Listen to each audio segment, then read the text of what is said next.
Assalamualaikum warahmatullahi wabarakatuh. Om Swastiastu, Namo Buddhaya, Salam Kebajikan. Perkenalkan, saya Atalia Pilimangi, STRKEP MKes. Saya adalah dosen tetap program studi D3 Kebidanan pada Sekolah Tinggi Ilmu Kesehatan Maranatha Kupang dengan nomor unik pendidik dan tenaga kependidikan atau NUPTK 5241 7686 69230473. Sebagai bentuk meningkatkan profesionalisme dosen dan kualitas pendidikan tinggi, saat ini saya sedang mengikuti sertifikasi dosen yang diselenggarakan oleh Kemenristek Saintek gelombang pertama tahun 2025. Saat ini saya akan melakukan penyusunan dokumen pernyataan diri dosen dalam unjuk kerja Tridharma Perguruan Tinggi atau PDD UKT PT. Salah satu tugas dan kewajiban dosen adalah mengajar. Dan salah satu mata kuliah yang saya ampuh adalah mata kuliah Asuhan Kebidanan Komunitas. Mata kuliah Asuhan Kebidanan Komunitas merupakan mata kuliah wajib yang saya ajarkan pada mahasiswa semester 4 dengan bobot 4 SKS dan berjalan sebanyak 16 kali pertemuan yang tergabung dengan UTS dan UAS. Mata kuliah ini disampaikan dengan metode DIA, Delivery, Interaction, dan Assessment. Fokus mata ajar ini adalah memberikan kemampuan pada mahasiswa dalam memberikan pelayanan kebidanan di tingkat komunitas yang bertujuan untuk meningkatkan derajat kesehatan ibu, anak, dan keluarga. Mata kuliah ini mencakup konsep dasar asuhan kebidanan komunitas, tugas dan tanggung jawab bidan di komunitas, serta berbagai aspek pelayanan kebidanan yang berfokus pada upaya preventif, promotif, deteksi dini, dan rujukan, serta berorientasi pada pemberdayaan masyarakat yang didasari oleh pengetahuan, sikap, dan keterampilan. Subcapaian pembelajaran mata kuliah ini. Pertama, mahasiswa mampu menguasai konsep dasar asuhan kebidanan komunitas. 2. Mampu bekerja sama, berkomunikasi, berinovatif, serta bertanggung jawab dalam pelayanan kebidanan komunitas. 3. Mampu melakukan asuhan kebidanan pada masa kehamilan, persalinan normal, pasca persalinan, bayi dan balita, sesuai standar kompetensi bidan vokasi, serta melakukan analisis penyebab masalah di komunitas. 4. Mampu melaksanakan promosi dan KIE yang terkait dengan kesehatan ibu, anak, dan keluarga berencana dengan menggunakan media yang sudah dirancang oleh institusi dengan manajemen pendekatan keluarga. 5. Mampu menjalankan praktik kebidanan secara profesional sesuai kewenangan berlandaskan kode etik profesi dalam meningkatkan mutu kehidupan bermasyarakat melalui kebidanan komunitas. Materi yang kami ajarkan dalam mata kuliah ini kami sajikan dengan berpedoman pada standar pelayanan kebidanan oleh Kementerian Kesehatan Republik Indonesia, yaitu yang pertama, konsep pelayanan kebidanan komunitas dan keluarga sebagai pusat pelayanan kebidanan. 2. Masalah kesehatan ibu dan anak di komunitas. 3. Faktor-faktor yang mempengaruhi kesehatan ibu dan anak. 4. Rencana kerja membangun jejaring kerja di komunitas dan mampu melakukan program kesehatan reproduksi di wilayah kerja bidan dengan pendekatan partisipatif dan PWSKIA. 5. Praktik pembuatan PWSKIA. 6. Strategi pelayanan kebidanan komunitas. 7. Masalah kebidanan komunitas, survei mawas diri, dan pendokumentasian asuhan kebidanan komunitas.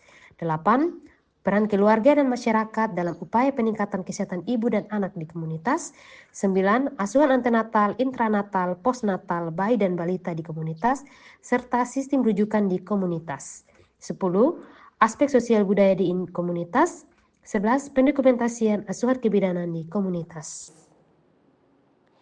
Penyusunan referensi dalam mata kuliah ini menggunakan sumber yang telah diperbaharui sesuai dengan perkembangan ilmu pengetahuan, seperti beberapa buku terbaru yang adalah karya saya bersama dengan tim dengan judul Asuhan Kebidanan di Komunitas di Era Society 5.0. Pelaksanaan perkuliahan dilaksanakan secara luring atau on-site learning dengan metode ceramah, tanya jawab, diskusi, dan penugasan.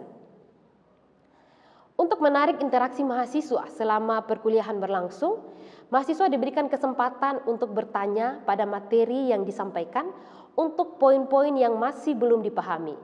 Kemudian, saya mengajak mahasiswa yang lain untuk mencoba menjawab pertanyaan tersebut sebelum nanti akan saya jelaskan lebih dalam.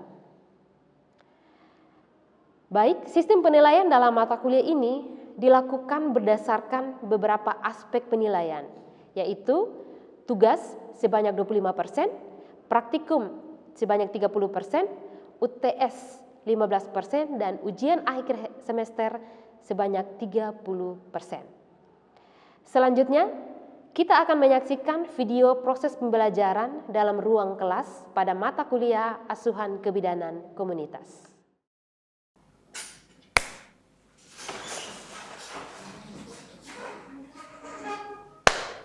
Selamat pagi.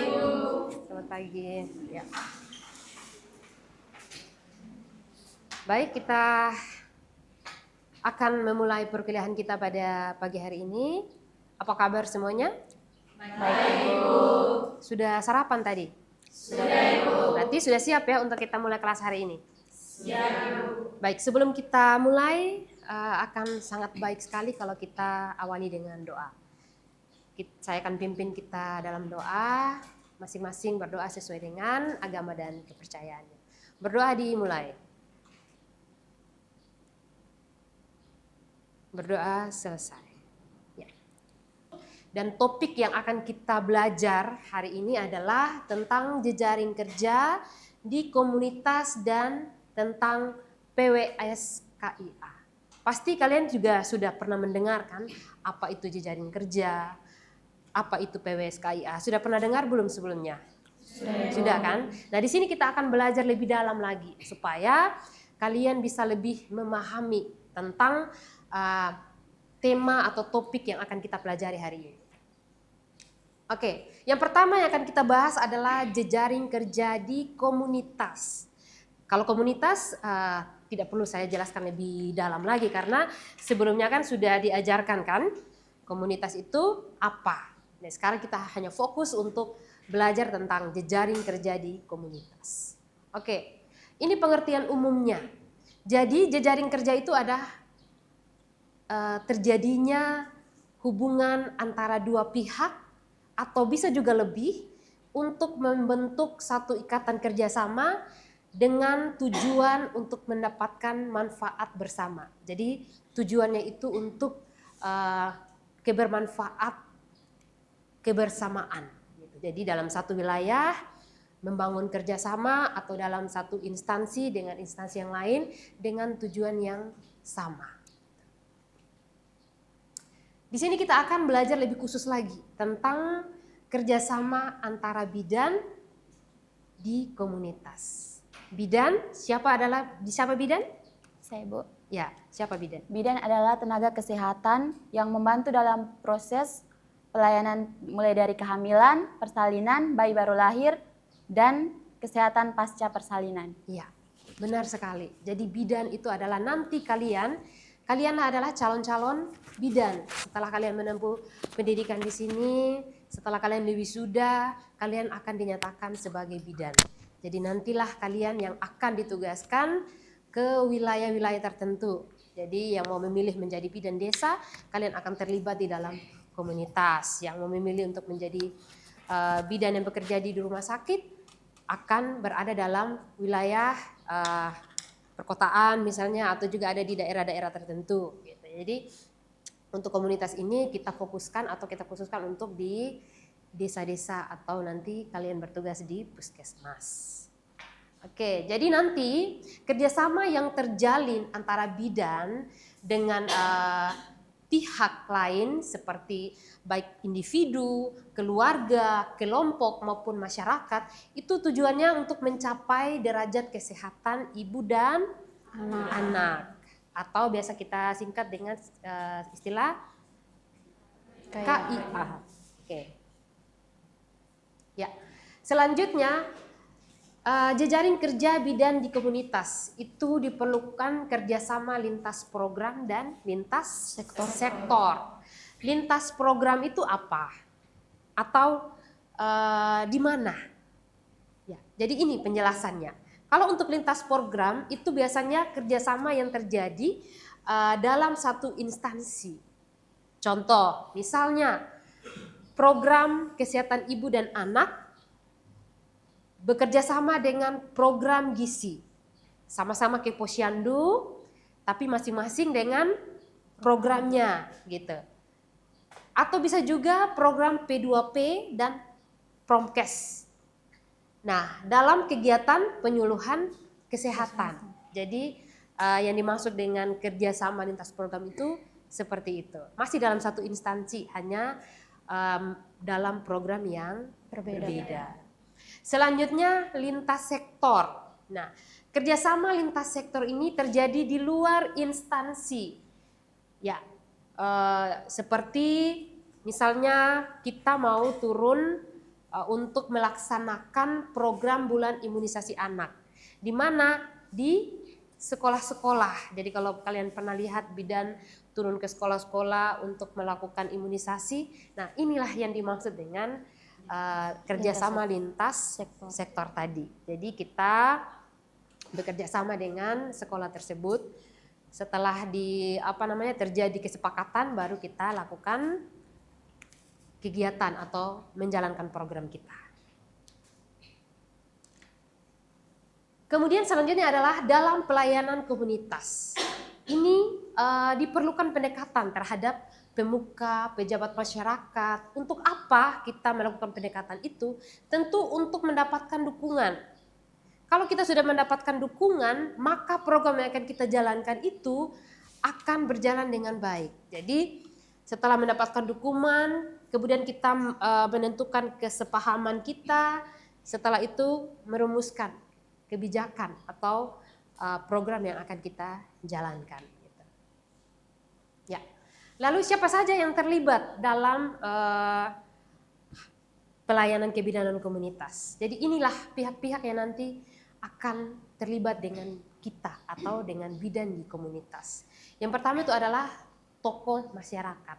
Siapa itu tokoh masyarakat? Jadi tokoh masyarakat itu adalah seseorang yang mungkin dianggap paling penting, yang paling dihormati lah di wilayah tersebut. Ya, misalnya tokoh adat seperti itu.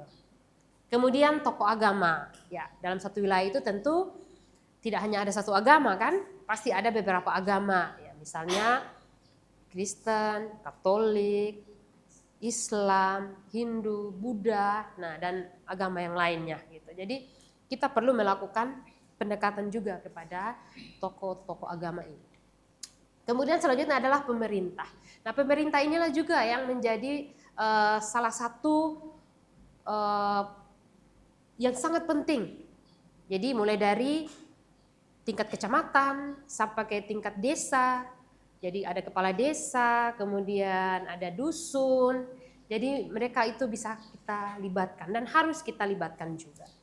Kemudian selanjutnya adalah kader kesehatan. Jadi fokus di sini kader kesehatan ya. Jadi kalau kader itu kan banyak tuh, ada kader kesehatan, ada kader politik. Tapi ini kita fokusnya ke kader kesehatan yang memang sudah kita kenal dan sudah kita pilih untuk membantu kita dalam saat kita melakukan pelayanan kebidanan di komunitas. Selanjutnya dukun beranak. Kenapa dukun beranak ini perlu kita libatkan? Karena memang sekarang itu dukun beranak itu tidak lagi disarankan untuk melakukan pertolongan persalinan. Jadi pertolongan persalinan itu sekarang tidak boleh lagi dilakukan di rumah, harus ke fasilitas pelayanan kesehatan. Apa saja fasilitas pelayanan kesehatan? Puskesmas. Ya, puskesmas, apalagi? Pustu. Ya, bisa pustu, rumah sakit, klinik ya. Jadi semua ibu hamil wajib untuk bersalin di fasilitas pelayanan kesehatan. Jadi kita mengajak dukun beranak untuk membantu kita bekerja sama. Jadi kalau ada pasien yang ke dukun beranak kita arahkan untuk mengantarkannya ke bidan.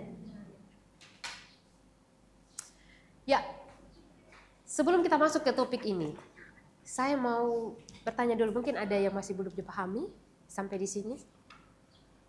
Paham ya, Bu? Sudah paham? Sudah, Ibu. Baik, kalau sudah paham kita lanjut ke topik kita selanjutnya. Ya. Kita akan belajar tentang PWS KIA. Apa itu PWS KIA? Pemantauan wilayah setempat kesehatan ibu dan anak.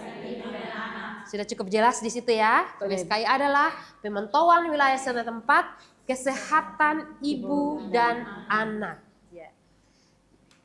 Jadi PWS KIA ini adalah salah satu atau alat manajemen untuk kita sebagai bidan melakukan pemantauan program KIA. Jadi dalam satu wilayah kita mau memantau program-program KIA yang kita jalankan itu, kita pakainya adalah PWS KIA. Supaya program-program yang kita jalankan itu bisa terarah. Jadi kalau kita menemukan ada masalah atau ada kendala, kita bisa lakukan rencana tindak lanjut. Kita lakukan penanganan yang cepat dan tepat. Oke. Apa saja program KIA yang ada? Ya. Pertama, pelayanan ibu hamil. Pelayanan ibu hamil itu yang seperti apa? Saya, Ya, Bu. silakan. Pelayan ibu hamil, di sini saya membawa ke dalam kasus, contoh salah satu kasus pelayan ibu hamil, seperti seorang ibu hamil datang ke puskesmas atau pustu, di mana ada bidan yang berpraktik di situ untuk dengan usia kehamilan tertentu untuk melakukan pemeriksaan kehamilan. Oke, sangat baik sekali jawabannya. Mungkin ada yang mau menambahkan lagi? Oke, silakan Nona. Pelayanan kehamilan yang dilakukan itu seperti memeriksa tinggi badan, melakukan DDV, selanjutnya juga melakukan pemeriksaan lewat.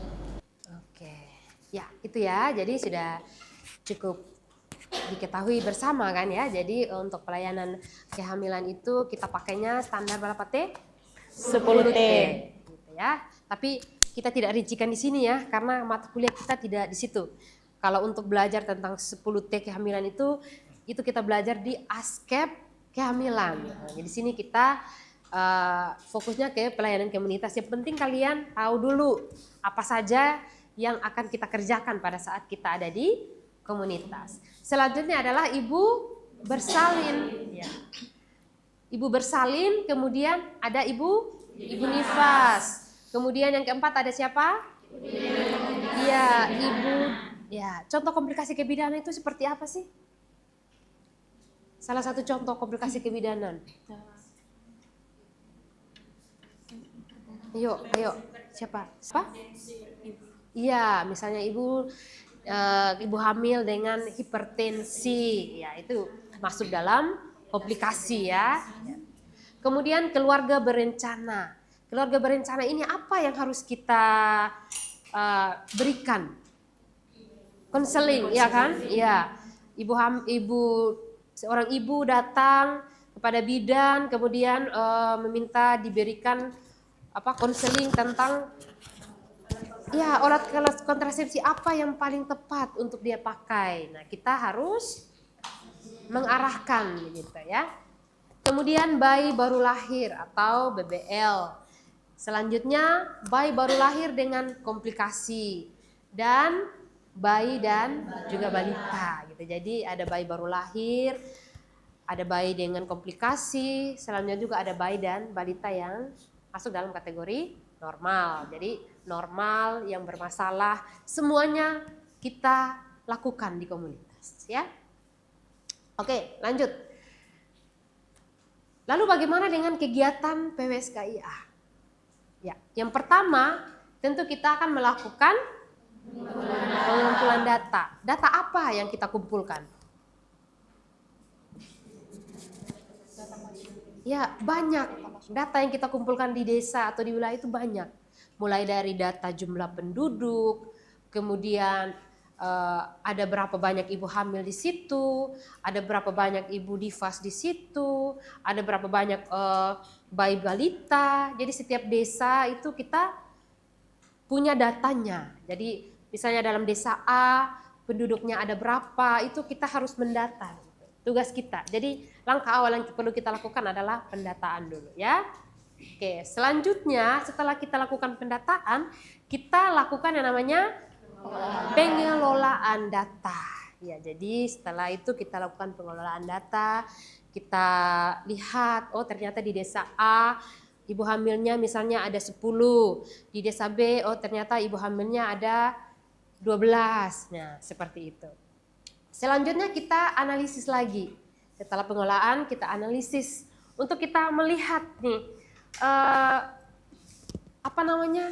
bagaimana atau berapa banyak ini kekurangan atau kelebihan yang ada dalam wilayah-wilayah itu atau di dalam desa-desa itu. Misalnya, oh ternyata cakupan dari bulan pertama ada ibu hamil ada 15 misalnya. Kemudian nanti ada penambahan lagi di bulan berikutnya, oh ada penambahan 1 ibu hamil lagi. Nah gitu. Jadi itu analisisnya seperti itu. Atau contoh kasus misalnya, dalam wilayah ini kita targetkan ada 5 ibu hamil yang nanti akan melahirkan di fasilitas pelayanan kesehatan. Jadi harusnya ada 5 nih yang mau lahir. Tapi ternyata yang melahirkan di fasilitas pelayanan kesehatan hanya ada 4. Nah, perlu kita identifikasi ya kan, kenapa nih tidak 5, kenapa hanya 4, yang satunya kemana, ya kan? Nah itu yang maksudnya kita menganalisis, jadi kita mencari tahu. Jadi karena dalam rencana kita itu adalah 5-5-nya itu harus melahirkan di bidan, gitu ya.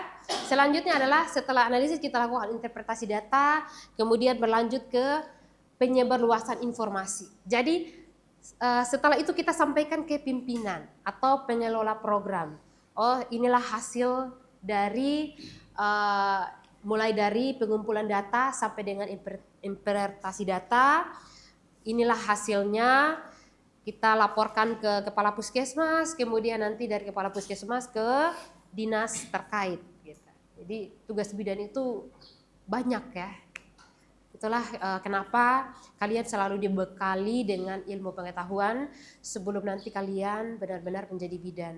Karena kita memberikan pelayanan langsung kepada manusia. Jadi harus ilmu pengetahuan, keterampilan kita itu memang harus cukup. Jadi tidak sekedar kalian lulus dengan bergelar bidan, tapi kalian harus wajib punya kompetensi yang baik. Jadi itu ya. Kita lanjut ke tujuan PWS-KIA secara umum.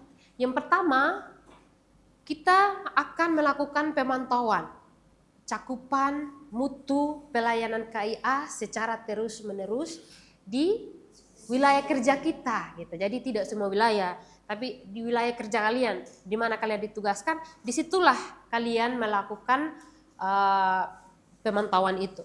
Kemudian yang kedua, untuk meningkatkan cakupan pelayanan KIA dengan menjangkau seluruh sasaran yang ada di wilayah itu. Jadi semua sasaran itu harus terjangkau. Tidak boleh ada yang tertinggal. Ya, lumayan berat juga ya kan? Karena kita harus memastikan semua sasaran kita itu ada dalam jangkauan kita, dalam pemantauan kita. Mau sampai dimanapun dia punya rumah, mau naik gunung, mau turun gunung, ya harus, gitu. Karena itulah tugas kita, gitu ya. Kemudian yang ketiga adalah menemukan kasus dengan faktor risiko atau komplikasi sedini mungkin. Itulah yang harus kita lakukan. Kita mengawali pelayanan kebidanan komunitas, kemudian kita lakukan pemantauan. Kita lihat nih mana yang kira-kira ada resikonya, ada komplikasinya. Itu sudah harus kita waspadai untuk kita persiapkan untuk nanti kalau kita tidak bisa melakukan pelayanan atau kita tidak bisa menolong, maka harus kita rujuk. Oke.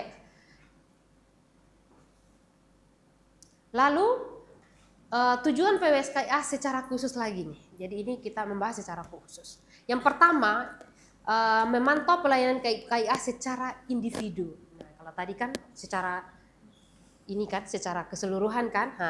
Nah, kalau ini kita fokusnya ke individu lagi gitu. Jadi ada yang namanya cohort yang nanti kita pakai. Ya, nanti di dalam cohort itulah nanti kita catat.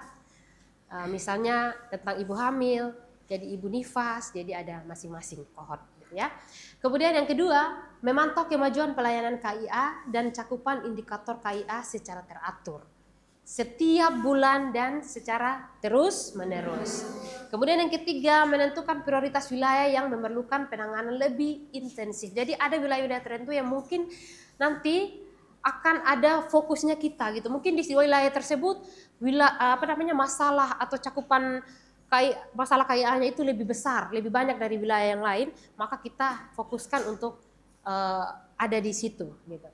Kemudian yang keempat, merencanakan tindak lanjut yang tepat berdasarkan dengan sumber daya yang tersedia. Jadi setelah ada masalah, kita lakukan RTL lagi, rencana tindak lanjutnya untuk menangani masalah itu seperti apa. Tapi tentu kita sesuaikan juga dengan sumber daya yang ada. Oke, lalu bagaimana dengan prinsip pengelolaan program KIA? Yang pertama adalah meningkatkan pelayanan antenatal, kemudian juga untuk meningkatkan pertolongan persalinan. Seperti saya jelaskan tadi bahwa meningkatkan pertolongan persalinan, semua ibu hamil harus melahirkan di fasilitas pelayanan kesehatan ya. Kemudian deteksi dini risiko tinggi ya untuk komplikasi yang ada, komplikasi kehamilan, komplikasi pada bayi baru lahir. Dan yang keempat adalah peningkatan pelayanan neonatus ya. Jadi memberikan pelayanan kualitas pada bayi baru lahir. Jadi memberikan pelayanan yang sebaik mungkin untuk neonatus ini. Ya. Selanjutnya peningkatan peran serta masyarakat. Jadi masyarakat itulah yang menjadi salah satu objek terpenting dalam pelayanan kebidanan komunitas. Karena dengan adanya masyarakat, maka program kita akan berjalan dengan baik. Jadi di situ kita tingkatkan kesadaran mereka, kita tingkatkan peran serta masyarakat, keluarga dan seluruh anggota untuk sama-sama mengatasi masalah kesehatan yang ada dalam wilayah itu. Selanjutnya peningkatan pelayanan KB sesuai dengan standar. Sekarang untuk KB ini kan pemerintah sedang berusaha untuk ibu-ibu hamil setelah itu harus pakai KB karena program pemerintah adalah 2 anak cukup. Oke. Jadi ini kesimpulan dari teori atau topik yang kita bahas hari ini. Ya, bisa satu orang baca? Ya, silakan. Silakan dibaca, Non. Jejaring kerja dalam konteks pelayanan kesehatan ibu dan anak atau KIA di komunitas dan PWS atau pemantauan wilayah setempat sangat penting untuk meningkatkan kesehatan ibu dan anak. Jejaring ini melibatkan berbagai pihak termasuk bidan, kader kesehatan, tokoh masyarakat, dan fasilitas kesehatan untuk mencapai tujuan bersama, yaitu menurunkan angka kematian ibu dan bayi serta meningkatkan derajat kesehatan masyarakat. Bagaimana sampai di sini? Sudah cukup paham? Paham. Jadi kalau masih ada pertanyaan yang masih belum paham, yang mungkin belum bisa disampaikan di sini, silakan bisa konsultasi lanjut kepada saya. Email saya di sini, nomor WA saya juga ada di sini. Ya. Dan untuk penugasan hari ini akan saya kirimkan ke grup melalui WhatsApp ya. Nanti akan saya kirimkan link di situ. Nanti silakan untuk diakses. Waktu pengerjaannya saya berikan kesempatan untuk adik-adik menyelesaikan dalam waktu 2 hari. Jadi ini hari apa? Hari Rabu kan? Berarti hari Jumat nanti sudah harus dikumpulkan. Baik, sekian untuk perkuliahan kita hari ini. Sampai bertemu di perkuliahan selanjutnya. Saya harap semuanya tetap berada dalam keadaan yang sehat dan bahagia. Amin.